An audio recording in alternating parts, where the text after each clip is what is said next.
Bonsoir à tous. Chers amis internautes, nous accueillons ce soir la 33e édition de l'Université populaire digitale de la Fondation de l'Islam de France sur un sujet épineux, sensible, compliqué.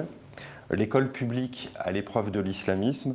Nous savons tous depuis le 19e siècle que l'école publique est la pierre angulaire du modèle républicain. Ferdinand Buisson disait que la première mission de l'école, c'est de faire des républicains. Qu'en est-il aujourd'hui de cette mission philosophique, abstraite, essentielle pour le pacte républicain, est-elle fracassée aujourd'hui par l'état du réel? En quoi les manifestations ostensibles des abayas, des camis, dit-elle aujourd'hui de l'état de l'école publique et des rapports entre islam et école publique? Un rapport dans les années 2000 de Jean-Pierre Aubin sur les manifestations religieuses avait alerté la puissance publique sur des problèmes réels auxquels était confrontée la puissance publique et notamment l'institution scolaire. Pour en parler ce soir, nous avons l'occasion de recevoir Madame Isabelle de Meckenem, Ismail Ferhat et notre président de la Fondation, M. Raleb Benchir. Ismail Ferhat, vous êtes professeur en sciences de l'éducation à Paris 10 Nanterre.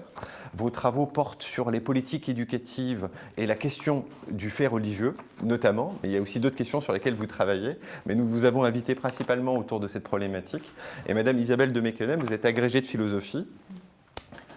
Parce que vous faites aussi beaucoup de choses, agrégé de philosophie à l'ESP de l'Université de Reims. Vous êtes membre du Conseil des sages et du Conseil d'administration de l'Institut européen de Rachis. Et à ce titre, vous avez été choisi, en tout cas appelé par Madame Amélie de Montchalin pour écrire un rapport sur la politique de formation des agents autour du principe de laïcité. C'était en 2021. Absolument. Pour engager le débat, Ismail, nous avions évoqué par voie téléphonique, et d'ailleurs j'avais vu votre tweet, entre guillemets, pourquoi ces sujets autour des abayas, des qamis, déjà, de quoi sont-ils le nom? Parce qu'évidemment, avant de parler de leur étiquette et de ce qu'ils signifient, vous aviez souligné que ces débats suscitent des passions collectives. Et donc nous, au sein de la Fondation, on souhaitait évidemment prendre le recul nécessaire pour aborder ces sujets et pour comprendre, d'un point de vue sociologique, ce à quoi nous étions confrontés. Et il nous a paru opportun de prendre de la distance, d'ailleurs, sur leur appellation et de la manière dont les tenants de la puissance publique évoquaient aussi ces sujets. Non pour les critiquer, loin s'en faut, mais simplement pour prendre de la distance sur les mots qui sont usités pour parler de ces phénomènes. Et vous soulignez, à juste titre, me semble-t-il, qu'ils reflètent des passions collectives. Mais pourquoi? J'ai envie de vous dire. Alors, je pense que ça marche. Ce qu'on peut souligner, c'est que la question des signes religieux à l'école, ce n'est pas une question nouvelle, hein. C'est une question qui est même originelle. Lorsqu'on a voulu laïciser l'école, il y avait 3 enjeux principaux. La question des programmes scolaires, qui ont été sécularisés progressivement. La question des locaux scolaires, hein, qui ont été là aussi laïcisés très progressivement d'ailleurs à partir de 1882. Et la question des personnels éducatifs, qu'on a là aussi laïcisés progressivement à partir notamment des lois Ferry et Goblet au XIXe siècle. La question des signes religieux et politiques d'ailleurs, parce qu'il faut rappeler qu'il y a aussi des signes politiques chez les élèves qui ont suscité le débat, sont des questions qui se posent depuis grosso modo l'entre-deux-guerres. Qu'est-ce qui s'est passé? Puisque les locaux scolaires publics ont été laïcisés, les personnels aussi, ainsi que les programmes scolaires, la question a été de comment on protège le calme, la quiétude de l'enceinte scolaire, notamment des passions extérieures, qu'elles soient politiques et religieuses. Et il y avait un élément qui a posé problème ou débat durant l'entre-deux-guerres, c'était qu'est-ce que l'on fait des élèves qui ont des signes ostensiblement, d'ailleurs le terme apparaît à ce moment-là, politique et religieux. Et il y a eu plusieurs circulaires, on connaît les circulaires Jean Zay de 36 et 37, mais avant et après, des circulaires qui rappelaient que les élèves devaient respecter la quiétude, le calme de l'enceinte scolaire et notamment éviter tous les signes politiques et religieux qui viendraient troubler en quelque sorte ces pratiques. Alors, à l'origine, c'était d'ailleurs plutôt les signes politiques qui posaient problème que les signes religieux. La première fois que, en quelque sorte, un signe vestimentaire religieux a vraiment suscité le débat, c'est en 89 avec la première affaire de foulard où pour le coup on passe à une question strictement religieuse. Merci pour cette introduction. Avant de passer la parole à Isabelle, peut-être aussi Raleb de dire aussi un mot et de l'importance de cet événement et pourquoi nous faisons aussi cet événement ce soir. Bien sûr, c'est Isabelle qui nous parlera et qui nous instruira de toute sa connaissance. Nous, ce que je voudrais dire à nos amis internautes et pourquoi nous faisons ça, c'est parce que nous sommes dans notre vocation et dans notre mission et dans notre responsabilité.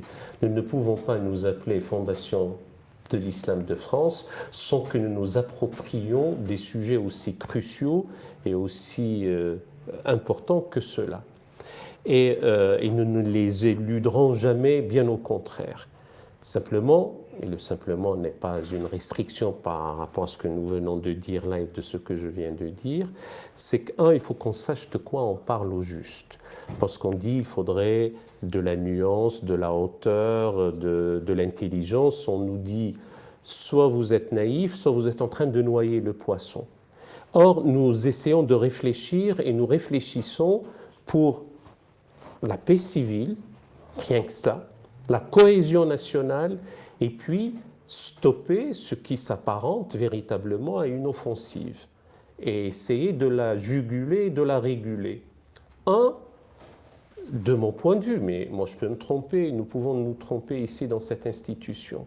Cette affaire, curieusement, de Abaya et Khamis et ces arabismes qui finalement viennent étoffer le champ sémantique français, ne sont pas, de notre point de vue, des tenues islamiques. Ce sont des tenues prétendument religieuses ou islamiques. Mais si elles le sont, l'affaire n'est plus, du coup, ce qui se passe, ce n'est pas une affaire de laïcité qu'une affaire de l'application de la loi et de l'autorité de la République. Parce que si ces gamines et ces gamins disent que c'est religieux, nous avons une loi. C'est la loi du 15 mars 2004 et elle s'applique. Et elle doit s'appliquer avec sévérité, célérité et dans toute sa rigueur. Si elles disent que ce n'est pas religieux mais c'est culturel, l'autorité du chef d'établissement est de dire que les élèves viennent dans mon établissement, pas de crop top, pas de jogging ou de capuche ou je ne sais trop quoi, et pas d'habits de cet ordre parce qu'il faut s'habiller d'une manière naturelle, normale. Voilà, de mon point de vue et de notre sens, comment les choses auraient dû être abordées. Maintenant, c'est trop tard, ça a pris une autre tournure. Nous essayons, encore une fois, de la juguler et nous verrons tout au long de cette édition, et surtout en répondant aux questions des internautes, pourquoi nous avons consacré cette édition-là à ce sujet, à ce phénomène et à cette question. Merci Raleb. Isabelle, aussi pour vous donner aussi la parole. Volontiers, je vous remercie beaucoup de m'avoir invité à ce débat que je trouve très pertinent et très utile et j'y contribue, j'y participe avec vraiment beaucoup de plaisir. On décrit en effet en ce moment des atteintes à ce qu'on appelle la laïcité scolaire, qui seraient de plus en plus nombreuses et qui font l'objet de signalements, ces signalements étant eux-mêmes comptabilisés. Ils ne reflètent pas la réalité, néanmoins, toute la réalité de ce qui se passe à l'école, nous le savons, hélas, aussi. Néanmoins, nous prenons acte, effectivement, de cette montée en puissance de contestation à travers des tenues vestimentaires, mais vous savez que les atteintes à la laïcité, selon la catégorisation qui a été retenue dans le vade-mecum de la laïcité à l'école, qui a été publié par le ministère en 2018 pour la première fois et qui est réactualisé régulièrement, recense d'autres formes d'atteinte à la laïcité qui sont très intéressantes à mentionner. Peut-être aurons-nous l'occasion d'en parler, comme les contestations d'enseignement, vous voyez, qui sont un autre biais. Alors, pour moi, l'effet de toutes ces atteintes à la laïcité, polymorphes donc en quelque sorte, et qui actuellement se traduit, se concrétise surtout par des tenues qui visent à déstabiliser les équipes éducatives. En tous les cas, c'est leur effet objectif le plus remarquable. Donc, elles ont bien un effet, ces tenues. Je les référerai à quelque chose de plus profond et de plus global. En effet, de mon point de vue, les atteintes à la laïcité déstabilisent non seulement les équipes, mais l'institution scolaire tout entière. Alors, pour quelle raison? Pour un argument qu'on met rarement en avant, donc je suis d'autant plus heureuse de pouvoir l'exprimer ici même devant vous et devant les internautes, c'est que d'après moi, il y a un lien, alors on peut le qualifier d'organique si l'on veut employer une image très forte, entre laïcité et école. Donc, quand l'on porte atteinte à la réglementation, pour être très précise, scolaire en matière de laïcité, on porte atteinte, en fait, à l'école comme institution scolaire. Et si j'ai quelques minutes pour étayer mon propos, je peux le faire. Merci beaucoup. Alors, je compléterai également l'approche qui a été présentée par mon collègue Ismaël Ferrat, sous un angle plus philosophique. Et comme vous le savez, les philosophes, comme disait assez méchamment Henri Bergson, qui était lui-même pourtant un philosophe, les philosophes, disait-il, sont spécialistes des généralités. Bon, voilà, alors je vais sombrer un peu dans ce travers d'être spécialiste des généralités. Néanmoins, pour parler d'école, avec un E majuscule, comme institution de l'école publique, pour être également précise et rigoureuse, il me semble que le principe de laïcité se repère, s'exprime, se traduit dans d'autres composantes rarement citées, rarement mentionnées, mais qui éclairent, encore une fois, d'un nouveau jour et qui montrent la gravité de ce que l'on appelle atteinte à la laïcité. En effet, l'école est laïque, ai-je envie de dire, dans toutes ses composantes. Première composante, les programmes d'enseignement, les fameuses disciplines scolaires. Alors, en quel sens contribue-t-elle à cet esprit de laïcité, ces disciplines scolaires? Le lien peut être très vague, très flou, voire ne pas apparaître, y compris parfois dans l'esprit de certains enseignants qui se disent « mais moi, la laïcité, les principes de la République, ça ne me concerne pas ». Mais s'il y a un lien, alors quel est le lien? Eh bien, à l'école, comme j'aime à le dire, pour prendre un exemple, je l'espère évocateur, on enseigne l'astronomie, on n'enseigne pas l'astrologie, que je sache, même si ça pourrait être du goût des élèves, qu'on parle régulièrement des prévisions astrologiques qui les concernent évidemment de très très près. Ce qui veut dire, à travers cet exemple, que les programmes scolaires, les disciplines scolaires sont fondées sur le modèle qu'on appelle en philosophie du rationalisme critique. C'est-à-dire qu'on enseigne que les vérités reconnues par différentes communautés scientifiques que l'on retrouve à travers les disciplines d'enseignement. On se réfère donc à ce modèle du rationalisme critique qui est lui-même le fruit des Lumières, de la philosophie des Lumières, donc qui nous vient de loin. Et ce modèle continue, heureusement, d'inspirer les programmes de l'école publique.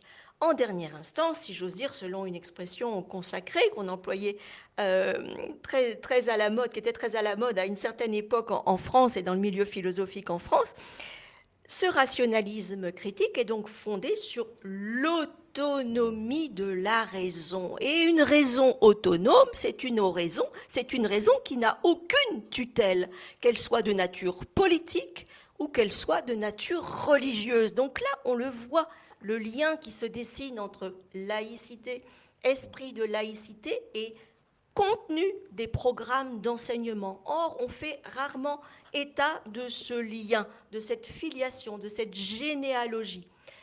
L'école est laïque également, deuxième composante, à travers la vie scolaire, ce qu'on appelle la vie scolaire. Alors, il existe différentes formes de vie scolaire. Il y a une vie scolaire spontanée, celle qui se tisse entre les élèves, entre pairs, parce que l'école est un lieu de socialisation, comme on dit, où des individus se rencontrent, nouent des relations, ont une vie sociale, encore une fois, à part de l'action de l'école, et cela est heureux, et cela est bénéfique, que l'école permette l'efflorescence de cette vie sociale juvénile, surtout qu'elle est un peu sous contrôle et sous surveillance des adultes, ce qui ne fait pas de mal. Mais il existe une vie scolaire organisée et encadrée par l'école, vous savez, dont les responsables se nomment des conseillers principaux d'éducation, qui doivent animer cette vie scolaire, qui doivent veiller à la sécurité des élèves, qui doivent veiller au bien-être, à l'épanouissement et donc aux meilleures conditions de réussite scolaire pour ces élèves. Cette vie scolaire qu'on va appeler formelle, en un sens un peu théorique, parce que encadrée par des textes aussi, eh bien, elle se réfère en dernière instance, vous voyez, je développe le même raisonnement que pour les programmes, aux droits de l'homme et des droits de l'homme conçus dans une perspective laïque. Donc des droits de l'homme qui vont promouvoir, pour prendre un exemple, la stricte égalité entre hommes et femmes.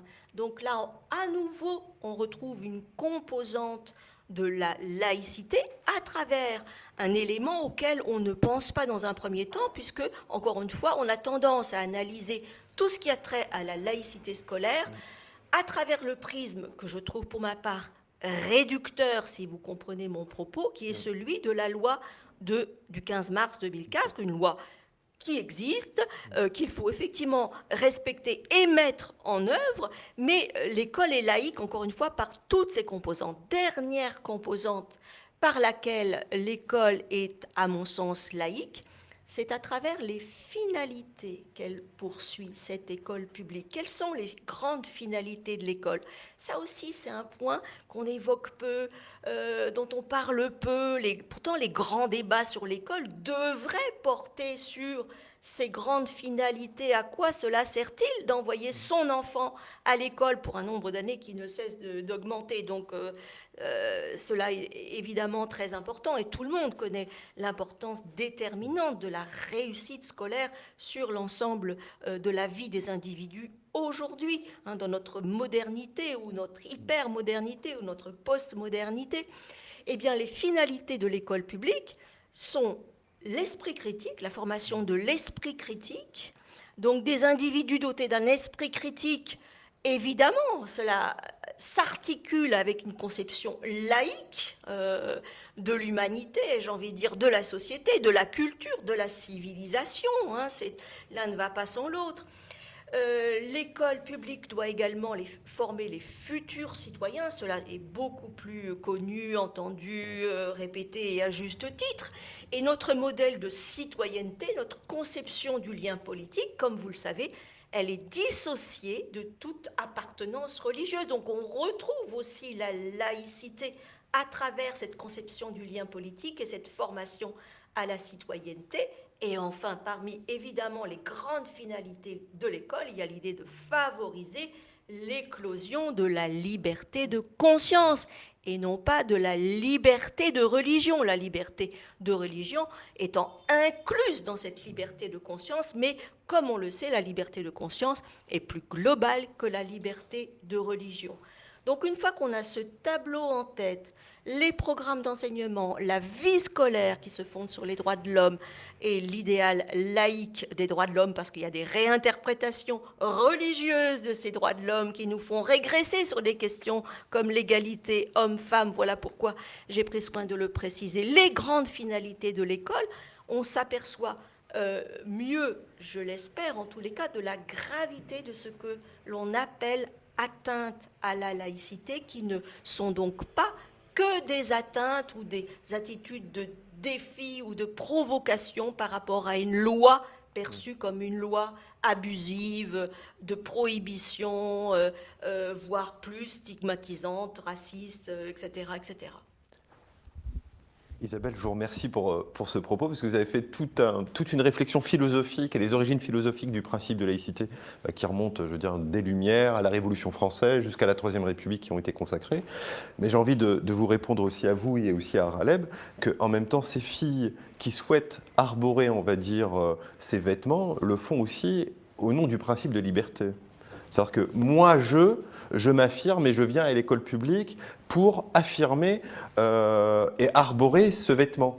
Et je pense à ce petit essai magnifique que j'ai lu ce week-end, Camille de Jardin, Urgence pour l'école républicaine, où elle pointe à un moment cette McDonaldisation de l'école. Ça veut dire je viens comme je suis en fait au sein de l'institution publique et on ne prend plus du tout en compte l'univers institutionnel scolaire. Et il me semble que ce à quoi nous avons affaire reflète un peu la philosophie de l'hédonisme libéral auquel malheureusement on est confronté aujourd'hui, me semble-t-il. Et je voulais savoir ce que vous en pensiez.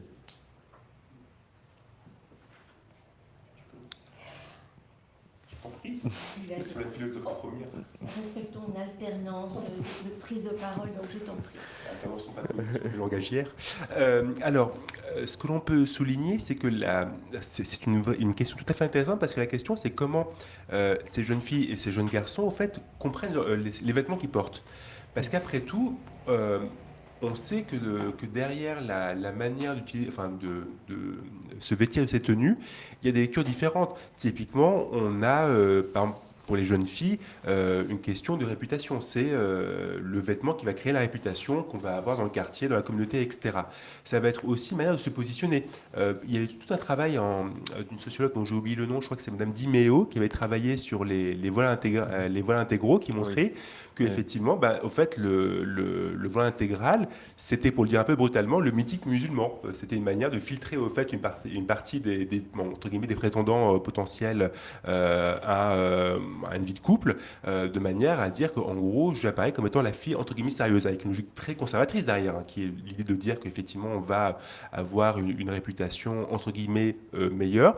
Donc, il y a vraiment des stratégies derrière ces vêtements qui sont des stratégies assez complexes et qui ne sont pas forcément les mêmes chez toutes les élèves et tous les élèves. Typiquement, il peut aussi avoir une logique, alors, je rejoins ce que disait Isabelle, une logique, au fait, de vie scolaire, au sens où ce sont des élèves perturbateurs qui vont trouver dans ces signes une manière de provoquer encore plus l'institution, parce qu'ils vont trouver du sens dans la provocation. Ça peut être aussi une volonté, au contraire, de se dire je suis un élève rangé, sérieux, dans une logique dans laquelle, au fait, le vêtement symbolise en quelque sorte l'investissement, l'austérité, dans une logique, en fin de compte, très puritaine, qui est de dire le vêtement symbolise les valeurs morales que l'on peut porter. Donc la manière de voir le vêtement, elle est aussi très variable selon les jeunes et leur expérience de vie, et aussi le quartier, le territoire, leur famille. Donc il y a vraiment plusieurs logiques, mais qui se rejoignent à chaque fois dans une revendication qui va être celle d'un puritanisme très très fort, et en fin de compte très étonnant chez des jeunes, parce qu'on peut dire qu'on pourrait attendre plus de libéralisme culturel de leur part. Paradoxalement, ils sont dans une logique plutôt, j'allais dire, de rigorisme, ou de revendication rigoriste extrêmement forte. Tu voulais peut-être ajouter un mot ? Moi, j'écoute avec beaucoup d'intérêt ce que disent nos amis ici présents et qui nous édifient véritablement. La présentation d'Isabelle, d'ordre philosophique, est tout aussi pertinente. Et c'est vrai que ce n'est pas qu'une affaire d'habits. S'il y a des finalités pour l'école laïque, il y a une vie sociale, et nous ne devons pas accepter que l'enseignement, les programmes puissent être contestés. Mais une fois qu'on a dit ça, et quand ils sont contestés, comment agir ? Alors, il ne suffit pas non plus de dire que l'autorité revient à l'institution et à la République.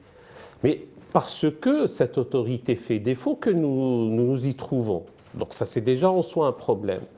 Deuxièmement, je le dirai peut-être à la fin, nous proposons, comme institution Fondation de l'Islam de France, une médiation entre les familles et la dite institution, dès lors qu'elle se trouve ébranlée ou fracassée, pour utiliser un autre terme qui a été utilisé, entre ces différentes familles qui parfois leurs propres enfants, garçons et filles, agissent d'une manière qu'elles désapprouvent elles-mêmes.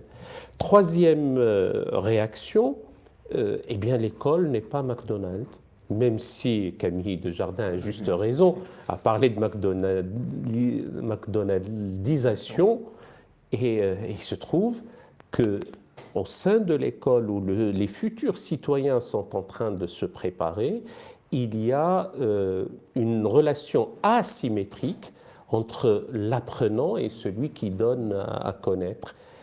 Au niveau de la dignité humaine, nous sommes tous égaux. que nous soyons grands, petits, enfants, adultes, etc. Parce que ça, c'est un fondement de notre vie et ce n'est pas une fin en soi, c'est la base à partir de laquelle nous construisons tout, l'égale dignité des êtres humains, quels qu'ils soient, de leur naissance jusqu'à leur mort. Mais il se trouve un cas particulier qui est celui de l'école, qui donne lieu à une hiérarchisation. Le maître qui enseigne ou l'institution qui donne à connaître et qui donne le savoir, et puis il y a les disciples, en l'occurrence les élèves, qui reçoivent ce savoir. Ils n'ont pas à dicter leur mode de vie, leur façon de voir les choses, etc., parce qu'ils n'ont pas encore atteint la licence, au sens premier du terme, l'autorisation à agir de la sorte, puisqu'ils sont encore en phase ascendante d'acquisition du savoir. Ça, c'est une réaction, si j'ose dire, d'ordre théorique. Mais nous sommes confrontés aussi tous les jours à des cas précis.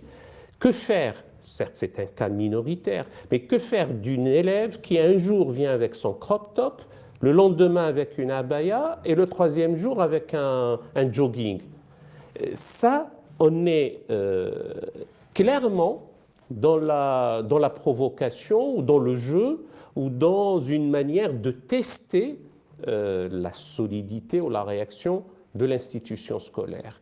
Après, nous n'éludons pas et nous sommes aussi conscients qu'il y a, et notamment sur les réseaux sociaux, ce qu'on appelle les TikTokers, les influenceurs, les Instagrammeurs. Moi-même, j'ai appris des choses comme ça, qui incitent, qui poussent, qui distillent toute une façon de faire et qui remettent en cause cet ordre établi. Et notre réaction, c'est de dire, bon, nous n'allons pas laisser faire. Merci Raleb. Ça me permet de me poser une question à vous, Isabelle. Catherine Kinsler parle lorsqu'elle évoque le principe de laïcité, notamment au sein de l'institution scolaire, elle pense aux élèves, elle parle de respiration laïque face au poids des assignations identitaires. Mais le problème, ma chère Isabelle, c'est comment on fait si les élèves veulent venir aussi avec leur identité à l'école, alors que le lieu de l'école, c'est de contonner en fait le spectre identitaire. Et en fait, aujourd'hui, je trouve que c'est le cœur de la philosophie du problème. Au-delà de la dénomination qu'on donne à la question de ses vêtements et autres, mais je pense que l'esprit de fond, c'est cette problématique-là. Je ne sais pas ce que vous en pensez. Alors, vous citiez le tout récent essai Libelle, ai-je envie de dire, de Camille Desjardins, qui a travaillé sur John Stuart Mill au préalable. J'étais, pour ma part, enchantée de voir une jeune philosophe évoquer la question de l'école républicaine et poser cette question à nouveau frais de l'école républicaine qui, dans son esprit, ne fait pas l'ombre d'un doute, qui doit être le modèle prédominant de l'école publique aujourd'hui. Et j'ajoute bien aujourd'hui, parce qu'autant il est facile d'en parler dans l'histoire, comme d'un mythe ou d'une réalité passée, mais en parler aujourd'hui, c'est là que le problème se pose et doit être posé, justement. Et les manifestations que vous évoquiez, que nous évoquions, qui émanent de ce qu'on pourrait appeler, sous un angle sociologique, la culture juvénile qui s'exprime au sein de l'école publique. Je crois même qu'on parle d'un individualisme expressif, justement, et je trouve que ça correspond bien à ces attitudes, à ces comportements d'élèves, voilà, qui veulent s'affirmer au sein de l'école. Donc, effectivement, qui ne comprennent pas le sens de cette respiration laïque que vous évoquiez en citant Catherine Kinsler. Mais alors, du coup, en face de cette conception républicaine de l'école, il faut savoir qu'il y a une autre conception qui entre en concurrence et conception à laquelle on a donné une légitimité, y compris de la part des acteurs même de l'école, et qui est la conception dite démocratique de l'école. Et cette conception démocratique va conférer des droits et des devoirs, certes, mais d'abord et surtout des droits aux élèves. Donc forcément, les élèves s'approprient et comment dire, assimilent cette culture politique qui les valorise, qui les propulse en tant que sujet de droit, qu'ils vont chercher naturellement à faire valoir au sein de l'école. Donc, d'un côté, l'école démocratique correspond à des avancées, effectivement, une école qui est moins autoritaire, qui est moins répressive, qui reconnaît les élèves en tant que personnes dans leur individualité, qui leur permet de s'exprimer, mais dans le cadre de ce que j'appelais tout à l'heure la vie scolaire formelle, celle qui est organisée par l'école. Tandis que les manifestations que nous évoquons, là, on voit bien qu'il s'agit de pousser de cet individualisme expressif qui est sans doute exacerbé à l'adolescence, qui déstabilise encore une fois l'institution scolaire.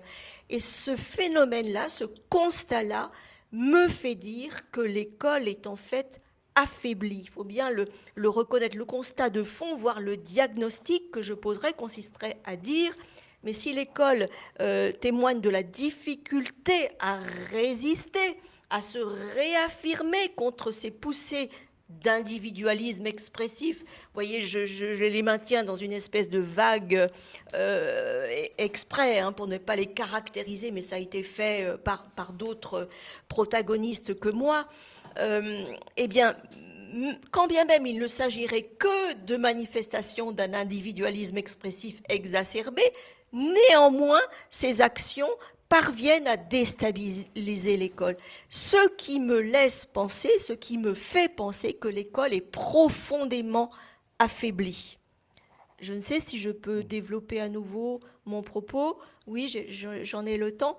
Alors, en 2019, j'ai eu la possibilité d'interviewer le ministre de l'Éducation nationale qui était en poste. Et je l'avais fait d'autant plus librement que c'était en tant que journaliste, en quelque sorte, que je l'avais interrogé, puisque j'étais en présence de la rédactrice en chef de la revue Esprit, et nous coordonnions toutes les deux un numéro spécial de la revue Esprit qui est sorti en septembre 2019 pour la rentrée scolaire, que nous avons consacré d'un commun accord au sens de l'école aujourd'hui. Donc, dans cette perspective, nous nous étions dit, ça vaudrait la peine d'aller interroger le ministre en poste. Et du coup, j'avais joué aussi ma philosophe à cette occasion, et je lui avais dit, alors, en tant que journaliste, donc je me sentais encore très libre, encore une fois très libre de mes propos, et je lui avais dit, mais ne pensez-vous pas qu'au-delà de la fameuse crise de l'éducation qui a été diagnostiquée depuis longtemps par une certaine Hannah Arendt, voilà, qui est donc une crise de l'autorité, comme le remarquait Khaleb à l'instant, se sont ajoutées d'autres crises qu'on ne cite pas comme étant corrélées à la crise de l'école. Et du coup, là aussi, je profite de cette occasion pour vous les proposer à la réflexion. Il me semble que si l'école est d'autant plus fragile aujourd'hui et depuis plusieurs décennies, à vrai dire, puisque la situation présente est aussi le résultat, évidemment, de plusieurs décennies précédentes. Il y a une crise, selon moi, de la famille, de l'instance familiale, de l'institution familiale. Et même si j'employais le vocabulaire des sociologues qui vont parler des familles, bien évidemment, ce à quoi je me range tout à fait facilement, il y a une crise de l'institution, de l'instance, pour parler aussi un peu comme les psychiatres ou les psychanalystes, de l'instance familiale, qui est la première instance éducative. Pour en donner un exemple, aujourd'hui, le couple parental peut être dissocié du couple conjugal. Et c'est l'enfant qui, dans ce cas, fait le lien avec les parents. Donc, on voit bien qu'il y a une fragilisation de l'instance familiale, rien qu'à travers cet exemple. Ce n'est pas la seule crise fondamentale qui est corrélée, à mon avis, et qui retentit dans la crise de l'école que nous constatons depuis plusieurs décennies. Il y a une crise du travail, du sens, et je ne veux pas exprimer par là simplement l'idée qu'il y aurait du chômage, un chômage structurel, endémique, qui est absolument dramatique, même s'il s'améliore de temps en temps. Enfin bref, ce n'est pas cette question que je veux évoquer là, c'est une question qui porte sur le sens du travail. Tout le monde réclame aujourd'hui de trouver du sens dans son activité, dans son travail. Je pense que vous avez entendu ce discours qui vraiment émane comme une espèce de consensus. le sens du travail, le rapport au travail. On ne veut plus se tuer au travail, hein.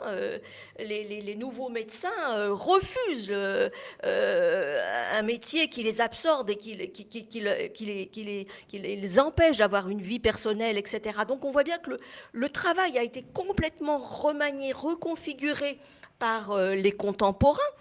Et il y a un lien aussi à l'école, parce que fait-on à l'école? Quel est le discours qu'on tient aux enfants? On leur dit, mais tu dois bien travailler à l'école. Et si tu travailles bien à l'école, tu auras plus tard un bon travail.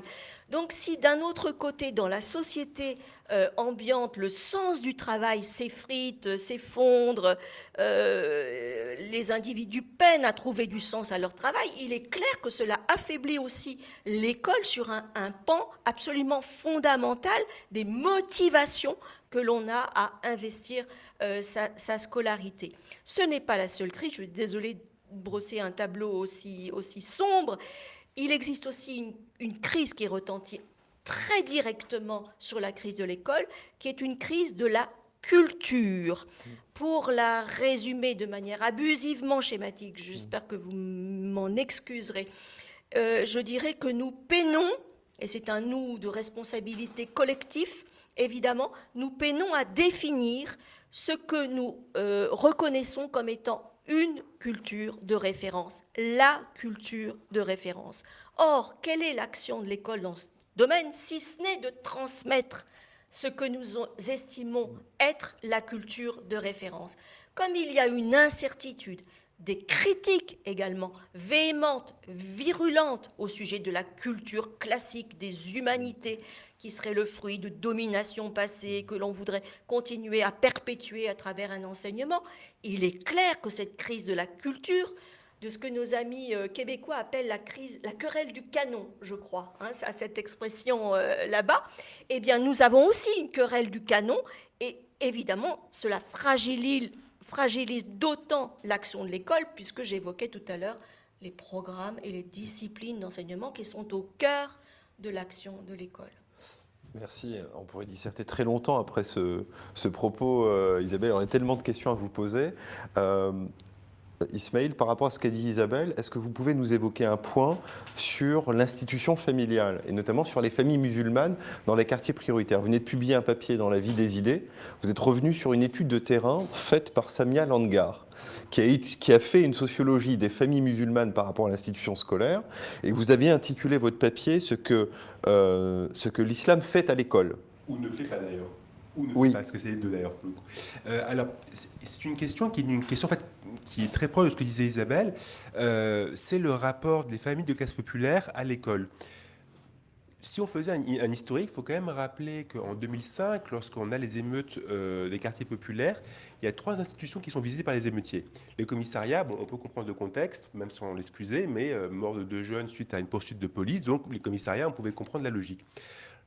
Les entreprises, parce que discrimination au stage et à l'embauche, donc bien évidemment, il y avait la question du rapport à l'emploi, hein, qui semblait être injustement barré pour ces jeunes des quartiers populaires. Et on l'a oublié, les écoles. Au fait, il y a un ressentiment et un ressenti très négatif de la part d'une partie des classes populaires, notamment des minorités ethniques dans les quartiers populaires vis-à-vis de école qui est vue comme étant de mauvaise qualité, ce qui n'est pas faux. Hein. Rappelons que des enfants en Seine-Saint-Denis manquent 1 an d'année scolaire durant leur scolarité, par manque de remplaçants ou manque d'enseignants. Donc il y a un vrai problème de qualité scolaire. Il faut rappeler qu'il y a des vrais problèmes de discrimination à l'école, hein, en tant que telle. Hein. Rappelons que les discriminations au stage pour les lycéens professionnels, c'est une réalité massive et qui, hélas, n'est pas toujours traitée. La discrimination à l'orientation est une réalité. C'est mesuré par les travaux qui existent sur le sujet. Et donc il y a un ressenti très négatif d'une partie des classes populaires, notamment musulmanes, vis-à-vis de l'école. Dans le même temps, pour ne pas avoir une vision totalement négative, il faut aussi souligner que ces familles attendent beaucoup de l'école. Et donc, il y a une ambivalence permanente. Au fait, ces familles sont très souvent divisées entre, d'une part, un ressenti très négatif et en même temps un espoir très très fort qui est attendu de l'école. Et donc c'est très ambivalent. Ces familles sont à la fois en train de dire l'école est la solution pour nos enfants, et en même temps elles se disent cette école, est-ce qu'elle est juste pour nous? Et donc selon le moment, selon le lieu, selon le contexte, il va y avoir au fait soit l'aspect de très forte attente qui va sortir, et donc ça fait des résultats scolaires qui ne sont pas mauvais par ailleurs hein, dans certains quartiers, et en même temps un ressenti qui peut être un ressenti très négatif sur l'idée que si mon enfant a échoué, c'est parce qu'au fait, il est musulman, parce qu'il est pauvre, parce qu'il est enfant d'ouvrier, enfant d'immigré, etc. Et donc, c'est très compliqué pour ces familles d'avoir une vision, j'allais dire, unilatérale de l'école, puisqu'en réalité, elles ont des sentiments très mêlés. Et c'est ce que montre Samia Langar, hein, lorsqu'elle interroge les mères musulmanes plutôt pratiquantes, il faut le dire assez clairement, ce sont des familles plutôt rigoristes qu'elle a interrogées en région lyonnaise. Elle souligne que ces familles, enfin ces mères, pardon, parce que c'est quand même très souvent des mères, elles ont des souvenirs d'école où elles-mêmes, elles ont dû sortir au niveau du CAP, au niveau du BEP, très très tôt du système scolaire. Et donc, elles ont à la fois beaucoup d'attentes pour leur enfant et elles se disent, nous, on a subi en quelque sorte un traitement qu'on trouve injuste dans notre scolarité. Et donc, tout le rapport à l'école, il est marqué par ce double prisme, hein, à la fois d'attente et de ressenti très fort sur le sujet. Alors, Aleb, je pense que pour nous, c'est un vrai sujet de répondre à cette question de défiance des familles vis-à-vis de l'institution scolaire, mais tout comme il y a aussi une partie du corps enseignant qui pense que islam et laïcité sont aussi incompatibles, et tout comme il y a un sentiment qui est prégnant chez certaines familles musulmanes, que l'institution scolaire est aussi contre eux. Et en fait, une sorte de défiance réciproque à laquelle, me semble-t-il, il faudrait répondre. Oui.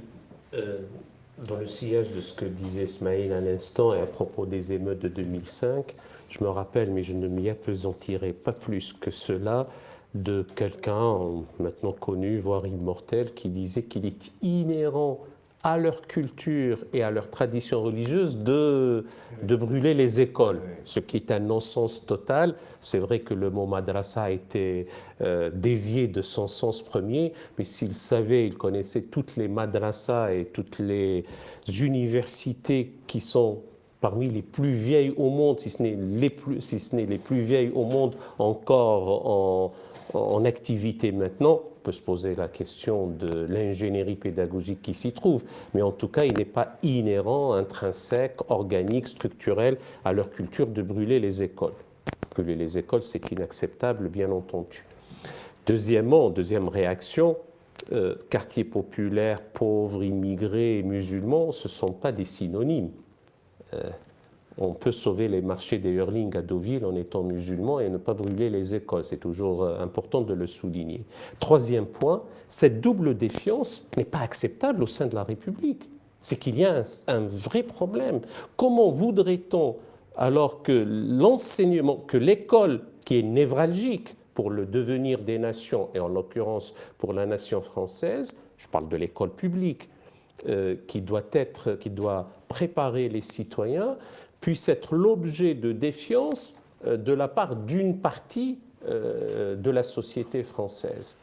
C'est qu'il y a véritablement un énorme problème dont il nous incombe tous, nous, le fameux nous collectif dont parlait, de responsabilité collective dont parlait Isabelle à juste raison, et surtout ceux qui ne veulent pas se taire par le silence ou par l'inaction en étant complices de ce qu'ils dénoncent par ailleurs. Donc c'est une des vocations et des responsabilités, notamment de la Fondation de l'Islam de France, de pallier ce problème et de continuer, vaille que vaille, à expliquer, et notamment à ces familles, que le salut vient de l'école. La crise est véritable et terrible pour tout le monde, et elle l'est davantage pour ceux qui n'ont pas de diplôme. Ce que nous vivons est dur pour nous tous, mais ça l'est davantage pour les analphabètes, les illettrés, ceux qui ne réussissent pas, notamment à l'école. Et puis, il y a cette vénération que nous devons avoir au savoir et à la connaissance. Et avec cette autonomie de la raison, bien sûr, l'autonomisation du champ du savoir et de la connaissance par rapport à celui de la révélation et de la croyance doit être aussi une réalité. Encore faut-il le leur faire savoir et leur dire. C'est pour ça que nous pensons que ceux qui s'agglutinent autour des mosquées, je ne dénigre pas cela, doivent aussi avoir un autre discours que celui de la norme canonique, du paradis, de l'enfer, etc., qu'il y a aussi des discours, une sensibilisation à mener et dont relève le devenir en commun de l'ensemble de la nation. Merci Raleb. Pour prolonger ce que vient de dire Raleb, qui est important, Isabelle, comment voyez-vous la problématique très complexe et épineuse sur croyance et savoir ? Et notamment comment elle est prise en compte par les acteurs de l'éducation nationale lorsqu'elle est confrontée à des élèves qui portent des convictions religieuses et dans l'institution publique scolaire. Alors, je crois que les personnels de l'éducation nationale, je l'espère en tous les cas, pardon, et j'y travaille pour ma part assez concrètement. J'étais ce matin auprès des nouveaux chefs d'établissement qui viennent de réussir leur concours et qui sont donc en formation statutaire. Et cette formation statutaire comprend, j'ai scrupule et presque de la difficulté à le dire, à l'avouer, depuis peu de temps, une présentation de ce en quoi consiste le principe de laïcité tel qu'il se décline en milieu scolaire.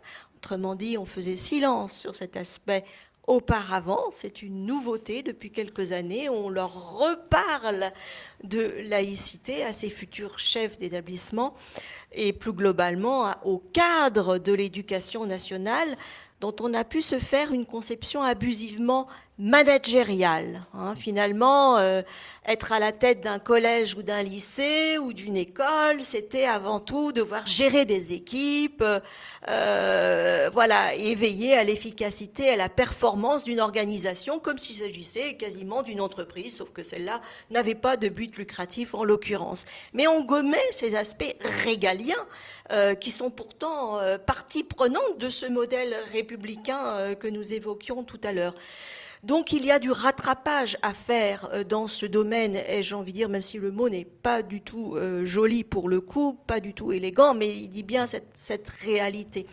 Donc dans l'idéal, les personnels de l'éducation nationale doivent avoir notion de la neutralisation que représente le milieu scolaire.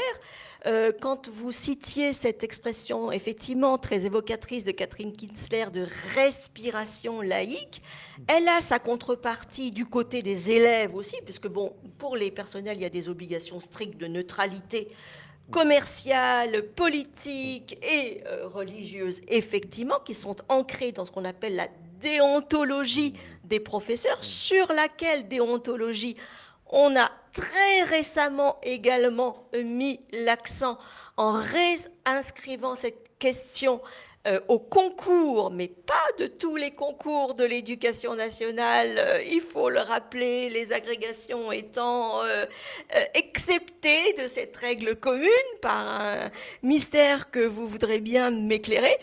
Bref, la respiration laïque du côté des élèves. Alors, je vais raisonner de manière idéaliste, on m'en fera vertement sans doute le reproche tout à l'heure dans le cadre des échanges, je suppose, mais je me rive à l'idéal, que voulez-vous, c'est plus fort que moi, et je me dis que une laïcité bien comprise et bien acceptée par les élèves, car je suis persuadée que la laïcité, le principe de laïcité, possède un noyau intelligible que l'on peut donc exposer rationnellement et faire comprendre, partager à des élèves et à la rationalité des élèves.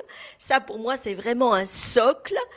Eh bien, une fois ce principe de laïcité bien compris et bien accepté, ce qui signifie donc qu'il faut y adhérer avec toute la puissance de sa liberté, donc ça c'est très important de rappeler aux élèves qu'ils sont libres et qu'on convoque en quelque sorte leur liberté en leur présentant ce principe de laïcité. Donc ça va se traduire pour eux.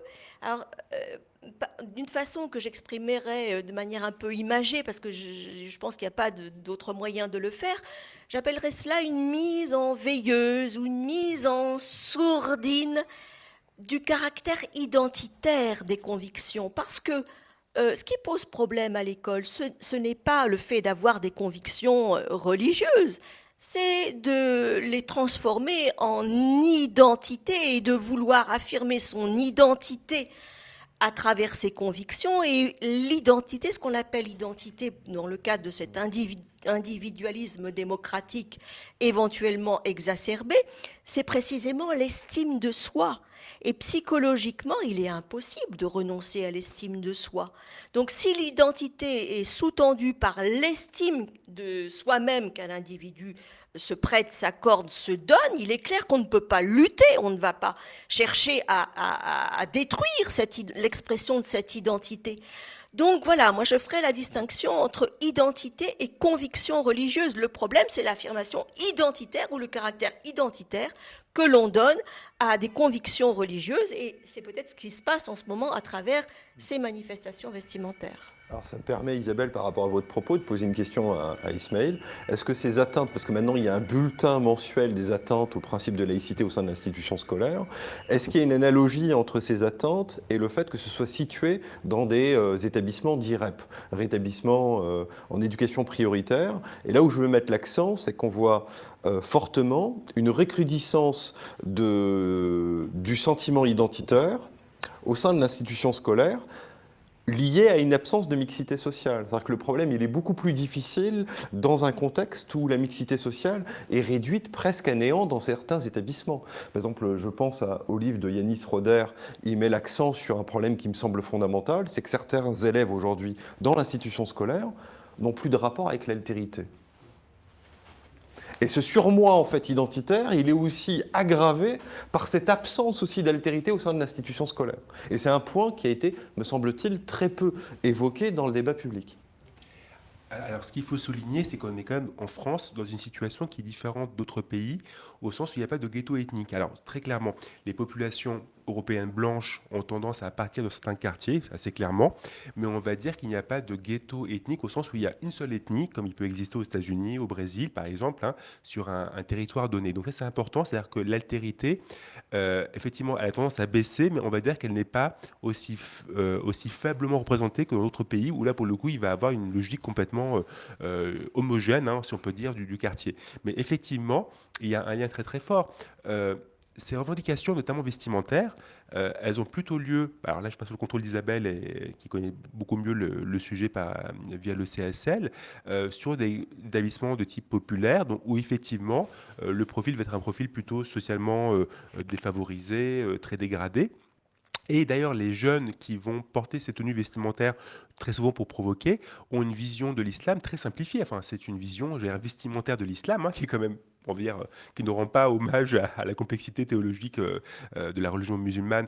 Donc il y a aussi une logique effectivement de simplification, et je pensais à ce que disait une sociologue, Nathalie Kapko, qui parlait pour ces jeunes de quartier populaire, d'un islam recours, d'un islam au fait qui est un peu brandi de manière un peu simplifiée.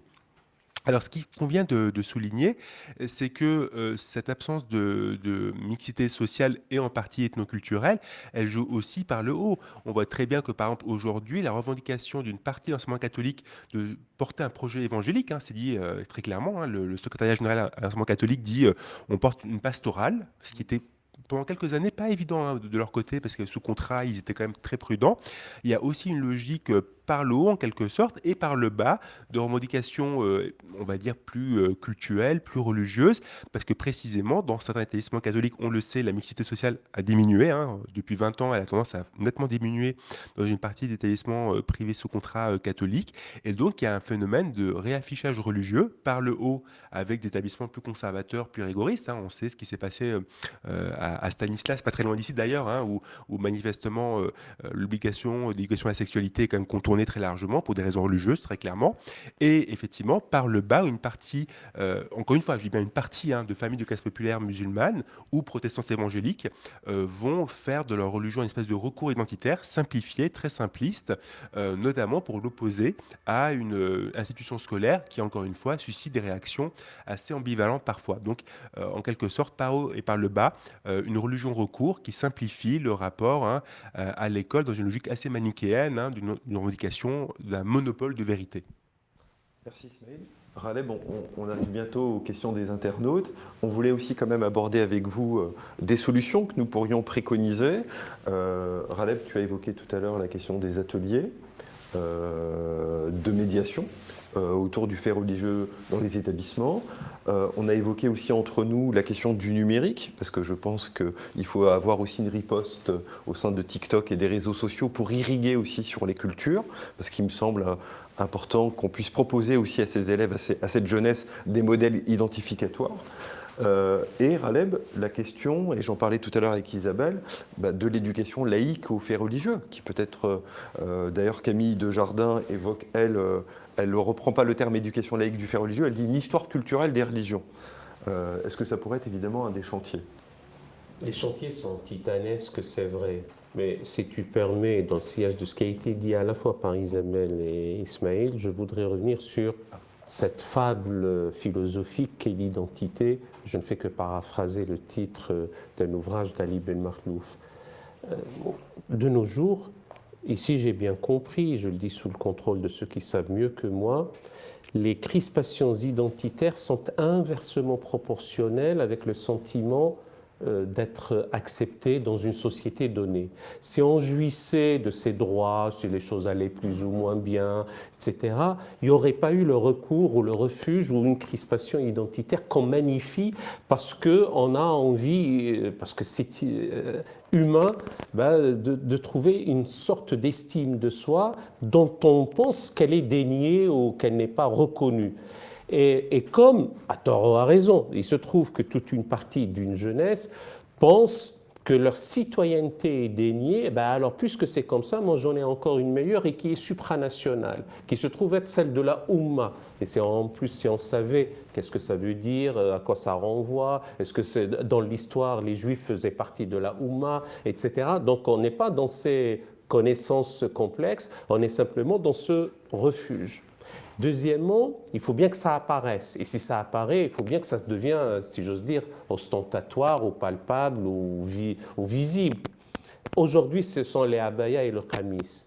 Demain, imaginons un instant qu'une jeune femme vienne avec son boubou ou avec son sari. Je pousse délibérément le raisonnement loin. On va les confessionnaliser, on va dire que c'est un vêtement islamique.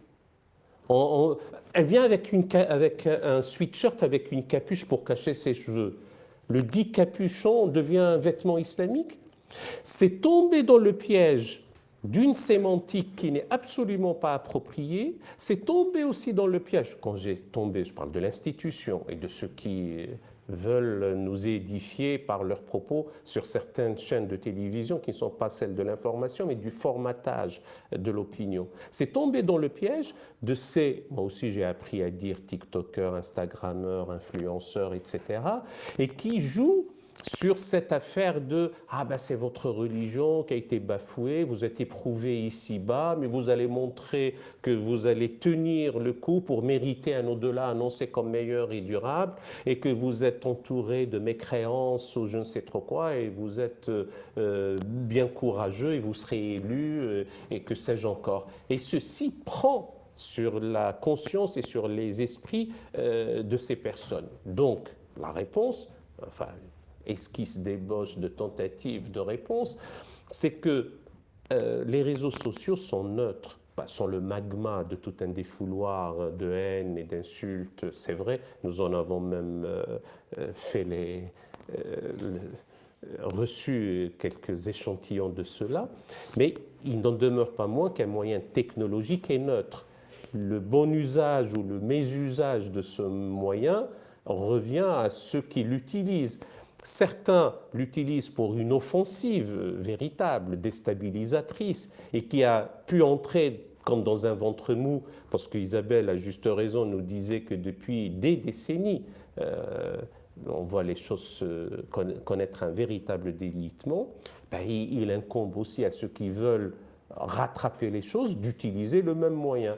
Simplement, il faut savoir le faire avec d'autres TikTokers, Instagrammeurs, YouTubeurs ou que sais-je encore, pas pour un contre-discours, parce que par définition, un contre-discours revient à une sorte de contre-propagande à une propagande, mais à déconstruire l'aspect fallacieux ou simpliste ou les raccourcis hâtifs ou de je ne sais trop quel recours de type identitaire, même si ça a été discuté et récusé par certains, et aussi cette volonté de déstabiliser la République d'une manière générale, etc.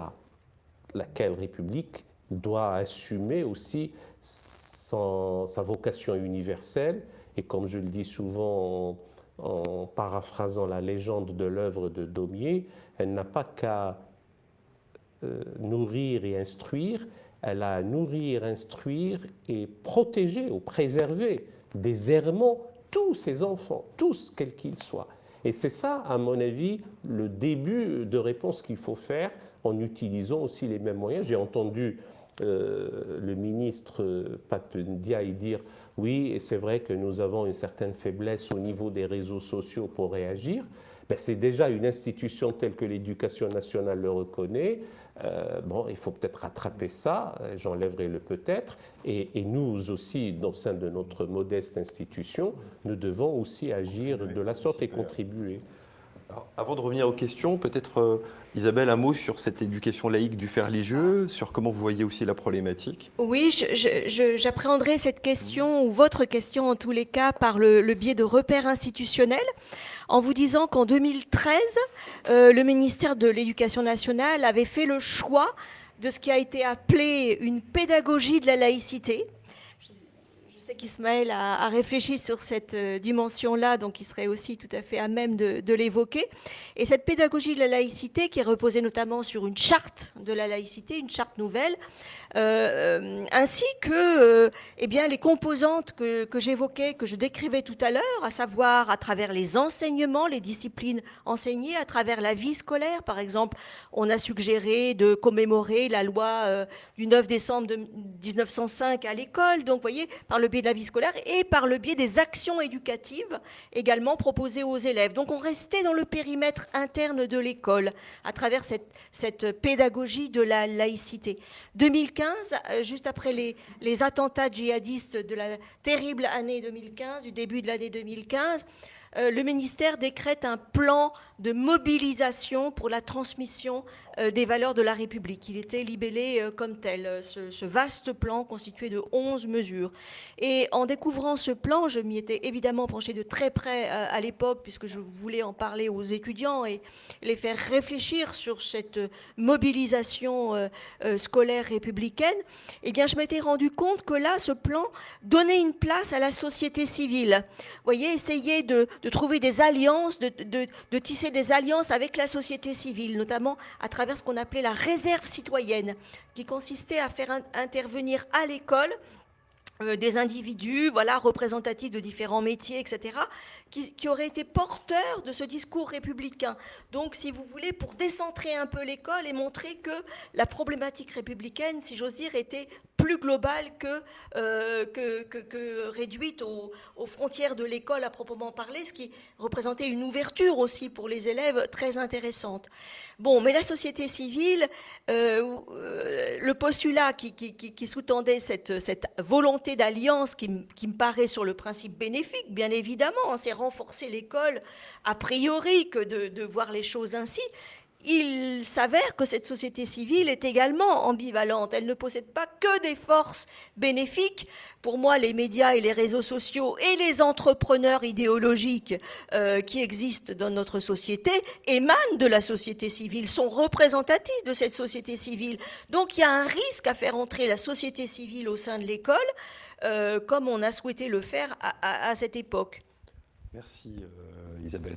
Peut-être un mot aussi, Ismaël, avant qu'on passe aux questions, sur l'éducation laïque du fait religieux. Non, enfin, Isabelle a dit l'essentiel. Au fait, il faut rappeler que les programmes scolaires, par définition, parlent du fait religieux. Enfin, dès l'origine, on ne peut pas étudier, alors là je passe sous le contrôle d'Isabelle, des textes philosophiques, des textes littéraires, des textes historiques, des documents artistiques, sans parler du religieux. Enfin, quand on va au Louvre, quasiment tous les objets sont des objets religieux. Alors, comme disait Isabelle Saint-Martin, puisque son ouvrage est là, lorsqu'on va au Louvre, lorsqu'on va au département des antiquités grecques et romaines, on ne ne pense pas que pour les Grecs et les Romains, c'était des objets religieux. Nous, on le voit comme des objets culturels, mais c'était des objets religieux. Donc effectivement, l'enseignement laïque du fait religieux, il est consubstantiel au programme scolaire.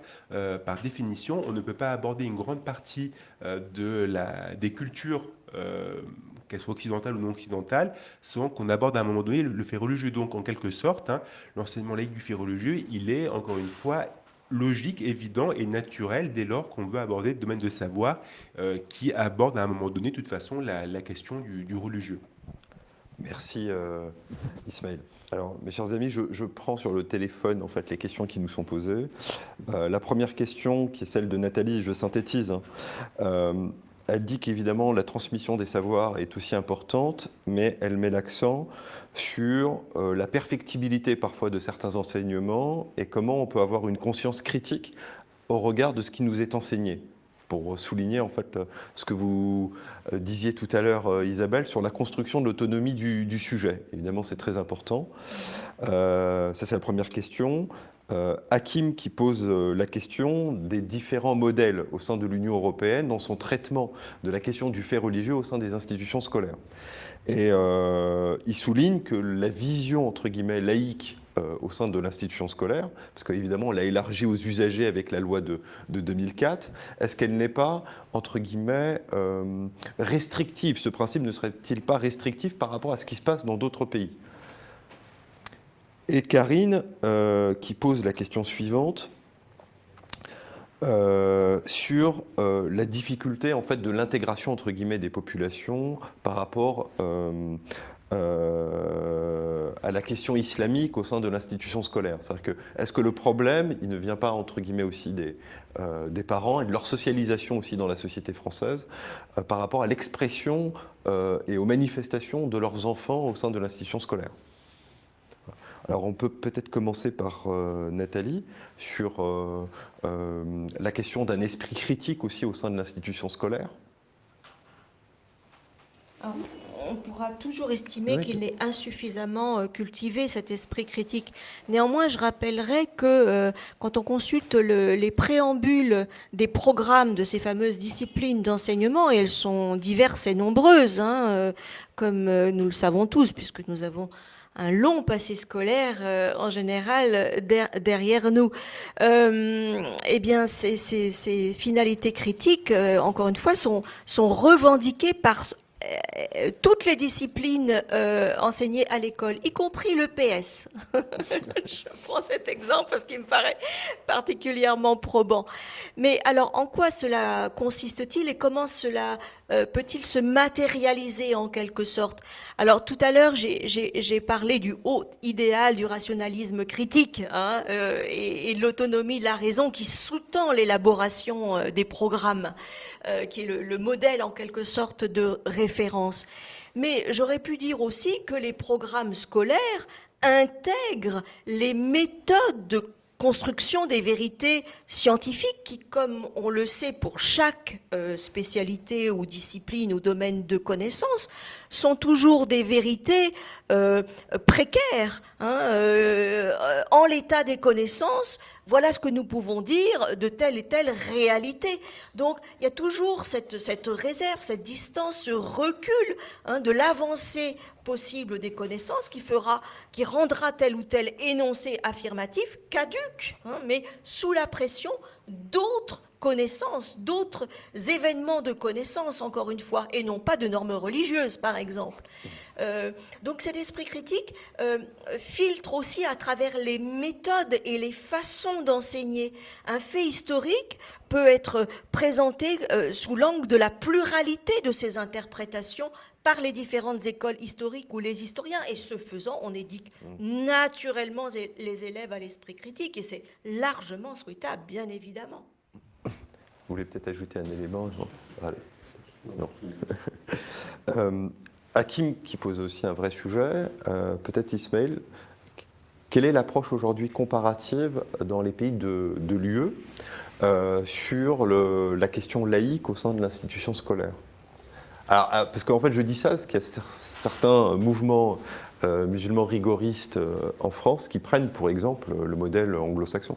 Et en fait, derrière la question aussi des abayas ou des qamis, se pose en fait la question du modèle multiculturaliste dans l'espace public. Alors, sous réserve de ce qu'Isabelle pourrait compléter, il faut souligner qu'en Europe, il y a quand même convergence globalement. La place de l'enseignement religieux a tendance à régresser dans toute l'Europe. Donc, on sait qu'il y a encore des pays où il y a des cours de religion. Je pense à l'Allemagne, par exemple. Et petit à petit, on voit que ces pays ont tendance, au fait, à séculariser leur enseignement, notamment en rendant optionnel l'enseignement religieux. Il y a quelques contre-exemples. On sait que dans le cas polonais, parce que le parti au pouvoir est quand même extrêmement religieux, a tendance effectivement à vouloir remettre en quelque sorte du catholicisme dans les programmes scolaires. Dans le cas britannique, on a encouragé ce qu'on appelle les faith schools, donc en fait les écoles religieuses, au sens où il y a un aspect extrêmement important laissé aux religieux. Mais grosso modo, qu'on prend le cadre européen, on converge vers des systèmes scolaires où la place du religieux est de moins en moins forte. Donc en réalité, lorsqu'on prend d'autres modèles en Europe, on a tendance à mettre de côté cette convergence qui est quand même extrêmement forte sur les dernières décennies. Oui, une convergence qu'on peut référer aussi à ce que les sociologues et les historiens appellent la sécularisation. Et alors, si la France est sans doute la société la plus sécularisée d'Europe, en tous les cas, c'est ce que j'ai lu et entendu, néanmoins, il y a aussi convergence en matière de sécularisation. Et même en Pologne, on sait qu'il y a des forces contradictoires qui s'opposent au parti en place pour réclamer des droits fondamentaux qui vont dans le sens de cette sécularisation et de ces idéaux démocratiques. Je profite de votre question pour introduire une référence bibliographique. Il y a un philosophe et sociologue qui s'appelle Sébastien Urbanski, qui travaille à l'université de Nantes, qui vient de publier justement une étude comparative très intéressante sur la laïcité ou ses équivalents tels qu'elle se décline donc en Europe. Et il a spécialement étudié le cas de la Pologne puisqu'il est polonophone lui-même, donc il a pu accéder aux documents directs, aux documents scolaires directs de ce pays, donc ce qui renforce l'intérêt et l'acuité de ses analyses. Et il souligne à propos de la France que nous distinguons en quelque sorte, mais ce n'est pas un cocorico ou une forme d'expression de fierté, par, dit-il, une véritable laïcité scolaire. Il y a une spécificité de la laïcité qui se traduit à l'école. Ça, c'est vraiment ce qui ressort de sa démarche comparatiste, qui est vraiment, à ce titre, très éclairante. En tout cas, merci pour ce rappel bibliographique, Isabelle. La République à l'épreuve des nationalismes. Voilà le titre de l'étude. Alors, à lire donc. Absolument. Raleb, la question de Karine, est-ce que la question de l'expression identitaire d'une frange minoritaire de la jeunesse française musulmane à l'école serait-elle le fruit, entre guillemets, d'un mal-être ? Oui, mais j'ai cru comprendre que Karine parle d'intégration et le mot est très problématique, comme certains mots. Alors, je l'ai pas repris. J'avoue et je dis à nos amis internautes comme ça que moi aussi, quand je vois de temps en temps nous recevons les mêmes questions, c'est pas que je joue au censeur pour savoir si les questions ont été posées ou pas, et tu le fais très bien. Et donc, si elle a parlé d'intégration, et j'ajoute que de mon point de vue, le mot est problématique, c'est curieux que cette problématique-là se pose à une catégorie des générations dont on ne cesse pas l'énumération, puisqu'on ose parler de 5e génération. Et ceux qui osent parler de 5e génération sont de fraîche date dans le corps national. On peut gloser jusqu'à demain matin sur cet état de fait, mais c'est une réalité, c'est un sérieux problème. Deuxième point, il revient à ma mémoire la fameuse marche, qu'il ne faut surtout pas appeler la marche des beurs, mais la marche pour l'égalité, qui, du 15 octobre au 3 décembre 1983, n'avait comme seul mot d'ordre que des mots d'ordre laïque. La justice sociale, l'universel républicain, halte à la discrimination, halte au meurtre même, etc. Et comme, là aussi on pourra parler longuement si on veut, mais c'est quand même 35 ans, 83, que dis-je, 39 ans cette fameuse marche. D'aucuns disent, le mot n'est pas de moi, les marcheurs de l'époque, je ne parle pas des marcheurs de maintenant, et qui ont même changé de nom, maintenant c'est devenu Renaissance, ont été blackboulés, c'est le mot qui a été utilisé. Curieusement, malheureusement, et d'une manière régressive, eh bien, le refuge est devenu le discours religieux. Et comme ces populations étaient aussi la proie facile de sermonnaires, doctrinaires, d'idéologues, le plus souvent venus de l'étranger, mais aussi ici, en politisant ces questions-là et en leur trouvant dans un slogan creux, c'est l'islam qui est votre solution à vous, eh bien, les choses ont commué, se sont déplacées de considérations politiques à des considérations de refuge, encore une fois, identitaire, et ça s'est confessionnalisé, et dans l'esprit de beaucoup de ces jeunes gens, garçons et filles, c'est devenu une affaire religieuse. Et quand nous nous égosillons ici à dire de grâce, ne confessionnalisez pas à outrance ces choses-là pour leur trouver une autre réponse sans la charge émotionnelle liée à ce qui est irrationnel, in fine, la question de religion. Vous noyez le poisson, c'est pas vrai, l'islam n'est pas l'islamisme, soyez tranquille, on est contre l'islamisme mais pas contre l'islam. Mais qu'est-ce que vous en savez? Peut-être que la différence n'est que de degré, n'est pas de nature. Et peut-être, et d'ailleurs, l'islamisme est une exacerbation, une politisation exacerbée de la donne religieuse islamique. Donc, c'est pour ça que ce que nous voulons et ce que nous décidons, enfin, entre nous ici, d'une manière toujours révisable, c'est d'avoir de la froideur d'esprit, de la distanciation, pour aborder ces choses-là explosives, afin de leur trouver une médication appropriée et une réponse. Merci Raleb. Dans la même temporalité explosive, on a une question de Patrick sur l'enseignement de la langue arabe au sein de l'école publique. Est-ce que ça n'aurait pas eu des bienfaits, en fait, pour essayer de dirimer les crispations identitaires? Alors, et Dieu sait que c'est un sujet très difficile à porter au sein de l'institution scolaire. Et depuis le rapport Jacques Berck, qui avait mis l'accent sur les apports, justement, il avait mis l'accent sur la nécessité de prodiguer un enseignement de la langue arabe profane au sein de l'institution scolaire. Et tu n'étais même pas obligé d'ajouter profane, oui. La langue arabe tout court, pour la simple raison, pardon, j'ai pris la parole sans que tu me la donnes, on a 6 langues de travail à l'ONU. On a une langue diplomatique. Pourquoi, diable, nous n'offrons pas à l'ensemble de nos futurs citoyens la possibilité de maîtriser une langue de travail à l'ONU, comme le chinois, le russe, l'espagnol, l'anglais, le français, naturellement, et l'arabe. Mais, le mais est de taille là aussi, comme on a une députée, pardonnez-moi si j'ajoute écervelée, qui dit « Ah oui, mais c'est la langue du communautarisme, il ne faut surtout pas l'enseigner. » Comme on a eu encore « Ah oui, mais c'est la langue du salafisme. » Eh bien, qu'est-ce qui s'est passé? On a une sorte, là aussi, de personnes qui se sont recroquevillées autour de mosquées. Et Dieu seul sait, je le dis sous la voûte commune de la laïcité, si on y enseigne la langue arabe comme langue véhiculaire du savoir, de la connaissance, du cérémonial des cours, du raffinement, de la poésie, à des buveuses débitées dans ces arrière-cours de certaines mosquées. Et donc là aussi, on a un problème qu'il faut savoir régler. Bon, certes, il n'y a eu peut-être pas trop de demandes, ce qui est déjà en soi curieux. Certes, on nous a fait comprendre que le concours d'agrégation ou même de certification pour la langue arabe n'avait pas connu une certaine affluence de candidats, etc.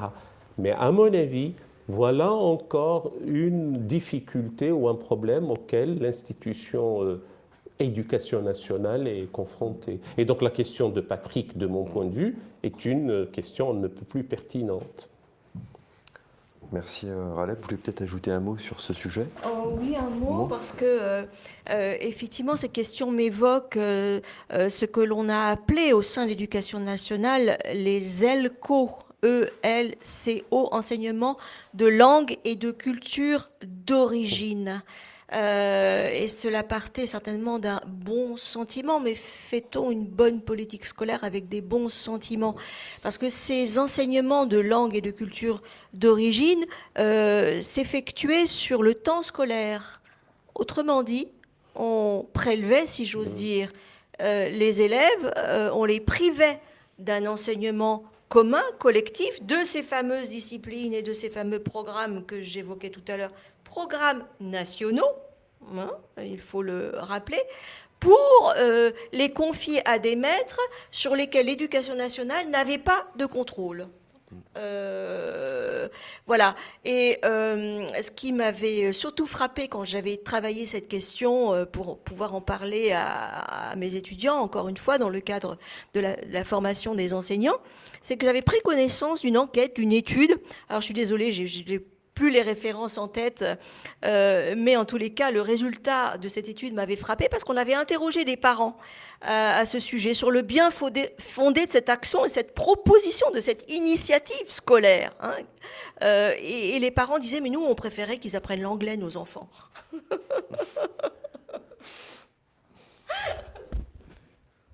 Parce que c'est une très bonne question, Isabelle, mais parce qu'aujourd'hui, l'enseignement de la langue arabe au lycée, il se fait aussi dans certaines régions et dans certains établissements. Et en fait, souvent, dans des établissements, entre guillemets, d'IUP. Par exemple, il y a une grande agrégation d'arabe au lycée Louis-le-Grand. C'est souvent des agrégés d'arabe qui enseignent l'enseignement de la langue arabe à Louis-le-Grand. Il y a un historique. Voilà. Et c'est souvent dans des établissements où les CSP++ sont souvent représentés. Et souvent, ce qui se passe pour la langue arabe, c'est qu'il y a une fracture entre les étudiants de l'INALCO et puis ceux qui l'ont étudié au lycée. Parce qu'il n'y a pas de continuum. En fait, parce que quand on revient en fait, à l'université, il n'y a pas de continuité entre ce qui a été enseigné au lycée et puis ce qui se passe au sein de l'université. Et je trouve ça intéressant. Et en fait, l'enjeu aujourd'hui qu'on a dans la société française, c'est que est-on prêt à faire de la langue arabe une langue vivante comme l'espagnol, le russe et X langues. Aujourd'hui, on a un enjeu même fondamental par rapport à cette réflexion. Mais en tout cas, le débat est toujours là, mais on n'a pas tranché. Raleb, on a une question. D'autant plus pour ce qui concerne la langue arabe, et on arrêtera là, que le substrat arabe des langues latines, et a fortiori du français, est très important.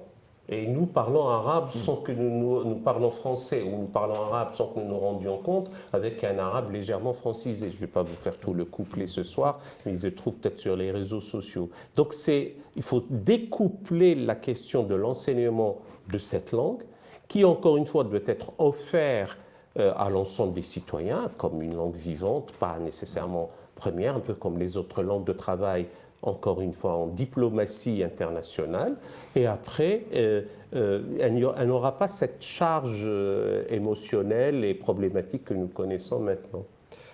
Merci Raleb. J'ai une question d'Anaïs pour Isabelle.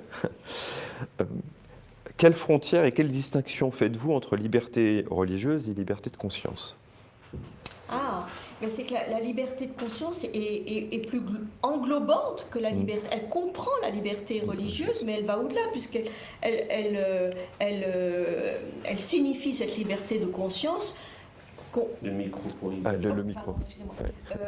La liberté de conscience inclut la liberté d'abandonner une confession religieuse, une foi religieuse, le fait d'être athée, de se proclamer athée, donc on voit tout de suite qu'elle est beaucoup plus englobante que la notion de liberté de religion, qui est plutôt la norme dans les textes européens. Il faut bien le reconnaître, même si la liberté de conscience a aussi droit de citer dans ces textes.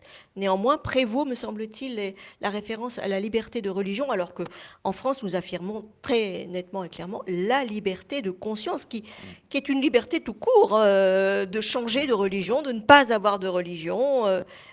Voilà. Et dans d'autres termes, c'est de ne pas criminaliser l'apostasie. Ouais. On a envie d'être croyant, pas croyant, de changer de croyance. Ça relève de l'intimité, de la conscience intime de chacun, alors que la liberté religieuse, on a une religion et on a la liberté de l'exercer et exercer ce culte. Mais dans l'intimité de la conscience, si on a envie d'abjurer cette tradition religieuse, on doit pouvoir le faire. Donc c'est pour ça que la liberté de conscience est au-dessus, en réalité, de la simple liberté religieuse. Et Anaïs pose encore une question. Elle nous dit, est-ce qu'on ne pourrait pas intégrer les humanités, entre guillemets, dites islamiques, qui appartiennent au savoir universel, et l'introduire en fait dans les cours de philosophie, et notamment où il y a beaucoup de questionnements philosophiques des élèves sur croyances et esprit philosophique et questionnement, ce qui permettrait un peu de décrisper, parce que j'interprète un peu sa question, mais qui permettrait de décrisper aussi certains enseignements, notamment dans le champ de la philosophie.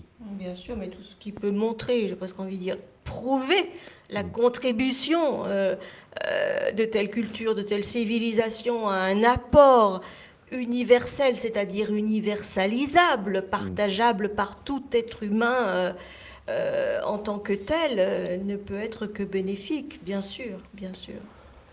Il faut peut-être ne pas parler de philosophie islamique parce que l'épithète islamique, on commence à le trouver partout. Finance islamique, économie islamique, science islamique, république islamique, que sais-je encore. Et plus on ajoute cette épithète, moins le substantif qui précède est bien défini.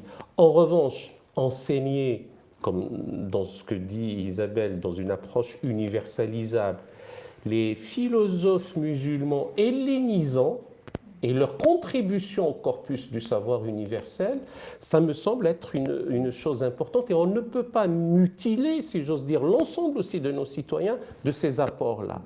Ne pas connaître un Al-Farabi, l'Alpharabus des Latins, un Avicenne, un Averroès, ou tout simplement dans le domaine des humanités, quelqu'un comme Tawhidi, mort en 1023, et qui disait « Et plus vaste encore que l'univers sont les propos sur l'homme, car l'homme est une problématique pour l'homme », on est au cœur, j'allais dire, de l'humanisme, rappelant ce qui avait précédé, un Protagoras ou un Terence qui disait « Je suis homme, rien de ce qui est humain ne m'est étranger », et anticipant, j'allais dire, l'Aufklärung et les Lumières. Donc placer ça dans un continuum, dans une chaîne comme ça de production de la connaissance et du savoir, et surtout dans ce domaine-là, ça me paraît être, et puis bien sûr l'élargir à des apports qui viennent d'Extrême-Orient ou d'autres, c'est ça, s'ouvrir sur le monde. Alors, toute une propédeutique, hein, ça nous laisse un grand chantier. Raleb, et je crois que la dernière question, et peut-être ça ferait une forme de conclusion aussi, c'est de revenir sur notre proposition de médiation. Quelle est-elle ? L'idée, et nous en avons discuté entre nous, ça fourmille d'idées ici, c'est de trouver, eu égard à nos moyens qui sont encore une fois ypsilonesques, trouver un établissement ou des établissements ou un territoire dans lesquels il y a de sérieux problèmes. Et ce n'est qu'une suggestion, nous ne sommes pas là pour entrer par effraction et dire que nous avons la solution et la clé absolue de tous ces problèmes. C'est d'être une mission de bons offices, d'assumer une mission de bons offices entre ces familles, les familles de les parents de ces élèves posant problème, et l'institution scolaire qui apparemment a l'air d'être désemparée ou désarmée, pour désamorcer, déminer, et on est prêt à y aller, nous sommes prêts à nous déplacer nous-mêmes et à accueillir ici, dans nos locaux, ces mêmes familles avec soit leurs enfants, ou même les chefs d'établissement à propos de leurs élèves. C'est simplement, encore une fois, une mission de bons offices et de médiation. Merci Raleb. Je voulais remercier Isabelle, Ismaïl d'avoir participé à nos débats de ce soir. Peut-être vous voulez avoir un mot de conclusion, vous voulez nous dire quelque chose ? Non, mais c'est pas une obligation. non, c'est très bien. C'était une conclusion. Non, très bien. C'est une responsabilité écrasante. Merci aussi Raleb. Merci à Ismaël. Voilà. Merci à tous les intervenants. Voilà.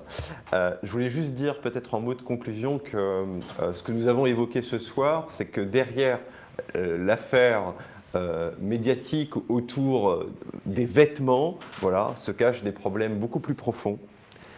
Et que l'école est le miroir et la résonance des problèmes politiques du temps présent, Et une amie vient de m'envoyer un message. Elle me dit, est-ce que la solution ne serait pas de transmettre l'amour de l'histoire de la Révolution française à ses élèves pour leur montrer qu'ils peuvent s'inscrire dans une histoire et dans un grand récit collectif du commun. Et j'ai envie de lui répondre, ma chère Jeanne, que Danton avait eu cette très belle phrase, « Après le pain, l'éducation est le premier besoin du peuple ». Et il me semble que cette belle maxime de Danton correspond à la situation du moment et notamment souvent au sein des écoles dites prioritaires. La Fondation de l'Islam de France aura l'occasion dans les jours qui viennent de vous informer sur l'état de ses prochaines manifestations. Nous vous remercions chaleureusement de nous suivre toujours avec assiduité et on vous dit à très bientôt. Merci.